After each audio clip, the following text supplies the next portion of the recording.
out here at Dragway 42 for day number 3, or race number 3, day number 4 of Autocross week. This track is enormous, so it's using, like, I guess the roads for the pit area, but yeah, this track is going to be like over 90 seconds probably. It took me 30 minutes just to walk it, which is insane.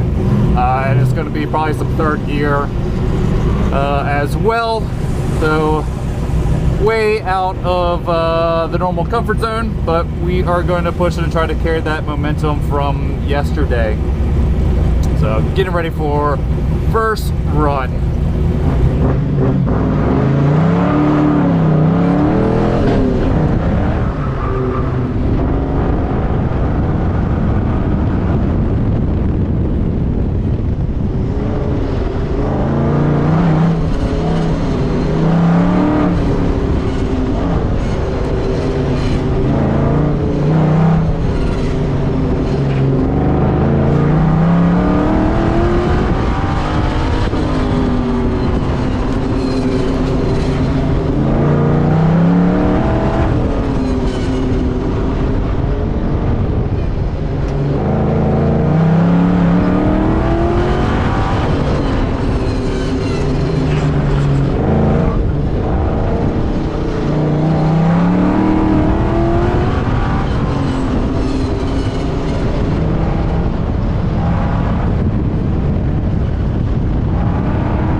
.2. Obviously still a lot of place to pick up time. I got really squirrely. I mean, it's first run, so cold tires, I've said it multiple times before, but good start, I think. I decided to take the shims out of the upper control arms to give me the max camber that I can get, which should be maybe like -3-ish, but then it does reduce my caster a little bit, and I don't have the tools here to really measure any of that, so I just kind of took it out, and we'll see. I think the more negative camber will help. I don't think the caster is really going to make that big of a difference on this fast of a course. Got a game plan for this one, I think, a little bit. Read the course, look ahead, but no, there's a couple obstacles that need to be aware of, so I'm going to shift to third in that little first straightaway into a chicane. I need to brake for the turn after that, and then the first slalom up here, I think I'm going to try left this time. I tried left the first run, right the second run. I'm going to try left again. It's optional slalom, but it's hard to figure out which way is the best way through.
fine, but I hit a cone. But that's an easy cone to clean up. But that shows that the time's there. The time's there, boys. We're going. We might have a class win day. There's a potential. Let's go, boys. Let's go.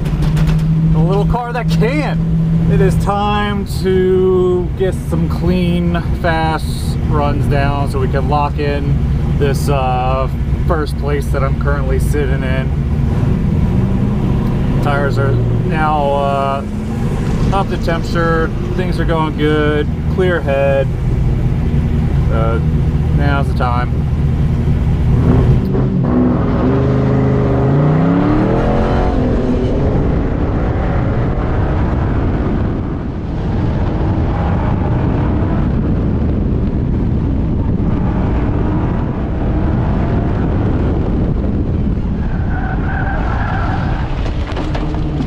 That was going so freaking, oh man.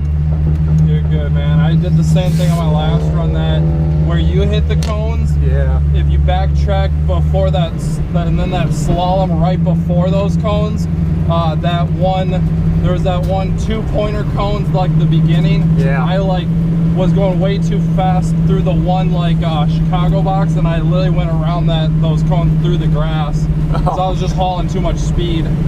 But yeah. Holy shit, this thing's fast. Thank you. Yeah, that was, oh man, that was such a good, that was going so freaking good. Yeah. Holy shit. What do you have for coilovers? So the front are JRI shocks. Yep. And then the rear are Maximum Motorsports Bilstein, Maximum Motorsports Bilsteins. That explains a lot, because this thing seems to have a very good balance of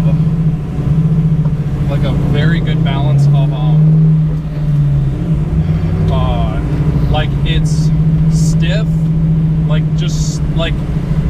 it moves around and it's supple, but it's not just wallowy and soft. It seems like it has a very beautiful, it's very comfortable too. So I went softer now. Yeah. I did have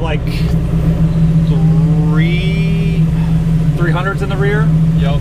And I dropped down to a 250. The pound spring. Yeah, and then the fronts are 300 or something like that. So I went a little bit softer to get that thing, and then try to tighten it up with a sway bar or something, to keep the body roll kind of in check. But I get you. All right, a status report. So Peachy went and ran a 90.8. So he's currently sitting in first place. Right now with his times, his average is at 91.4 because it's the two best times. And my average with the 91.4, 91.5, is a high 91.4. So we're really close in average. So I need to go and see if I can get that 90 that I've already ran before but was dirty.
sloppy as fuck, but 91.0.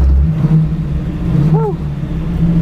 I screwed up so much in the beginning, but I must have made up for it in the back half. See, that's why sometimes just don't give up on your runs. I was contemplating maybe, you know, I don't know, backing off a little bit since I screwed up so much in the beginning, but stayed in it. And if I could just get that first turn I screwed up on a lot, that would have been a 90 for sure, you know, since that was a 91.0.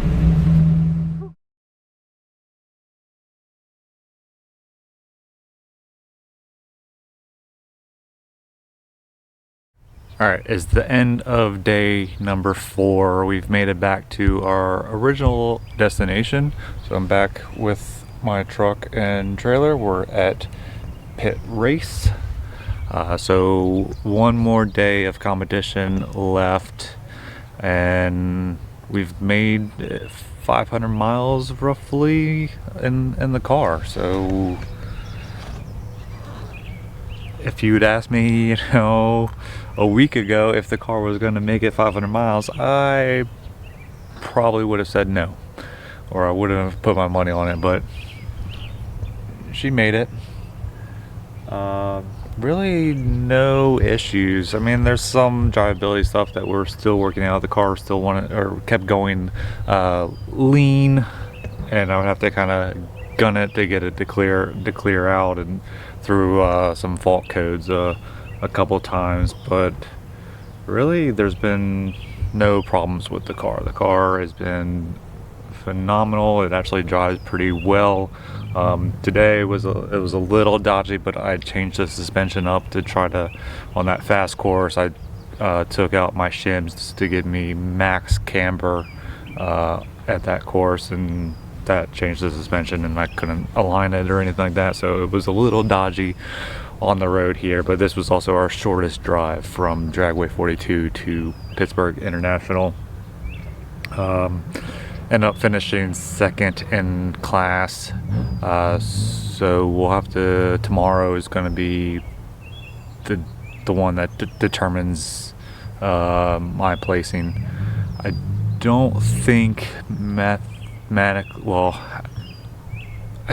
mathematically I could probably get first at this point, since I didn't get first today, but second is definitely still on the table. I don't know what position I'm sitting at right now. I think I've probably moved up to at least third.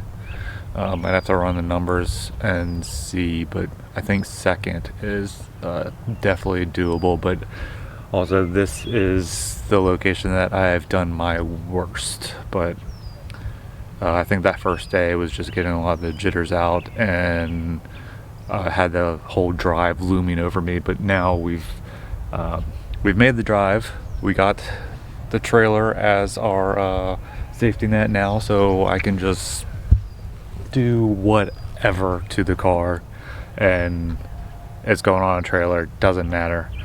So throw down tomorrow and see what we can do. The little engine that could, you know, this car is, yeah, it is very well sorted out, but it is definitely the underdog with all these other cars. You know, Mustangs aren't known for handling. They only got 302 cubic inches, you know, compared to all these LS's.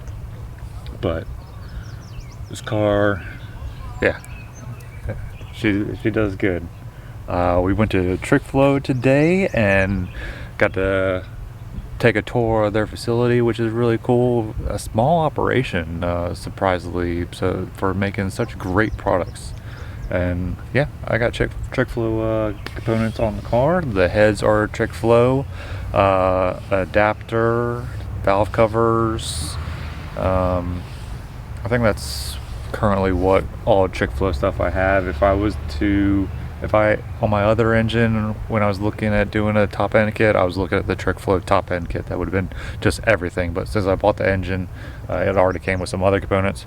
But it does have the 11R heads on there, which make this car quite quick. But yeah, we got to check out Trick Flow. I got to show off the car, which was a lot of fun. Got a lot of questions on just the engine setup that's in there, you know, being distributed ignition, about the suspension, the double wishbone, and yeah, everything.